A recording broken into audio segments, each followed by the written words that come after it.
So guys, titingin na paandarin natin to guys. Ang problema nito ito. Yan.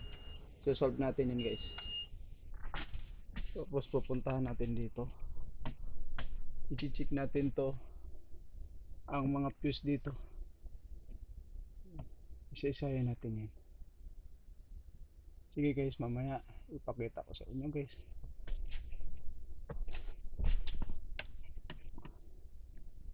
Yan, check natin yung mga fuse dito.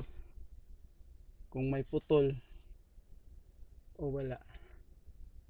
Kasi doon sa ano sa labas, may check na natin yun guys.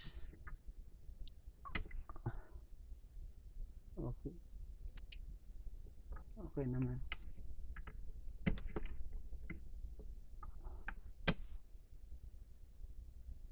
Kailangan ma-check to.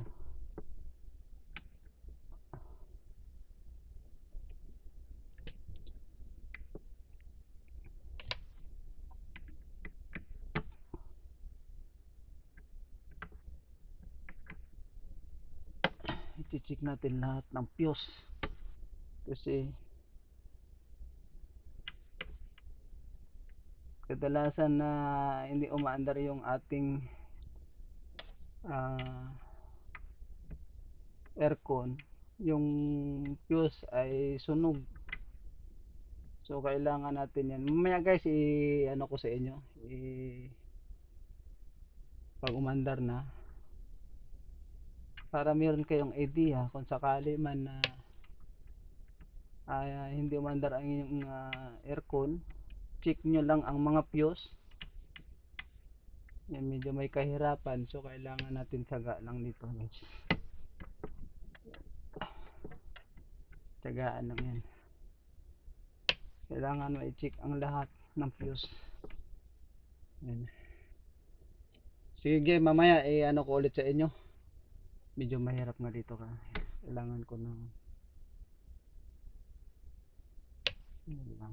mahirap nga talaga pag mag-isa ka lang dito. Tapos walang taga-hawak, walang taga-video, mahirap nga. Kaya tiis-tiis lang muna. Ay, magulo yung aking pagbibideo.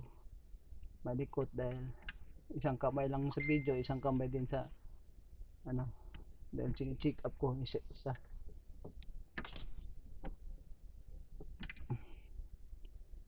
So need natin talagang i-check lahat ang mga fuse na yan para maano natin, na sure natin na okay yung mga fuse, walang sira.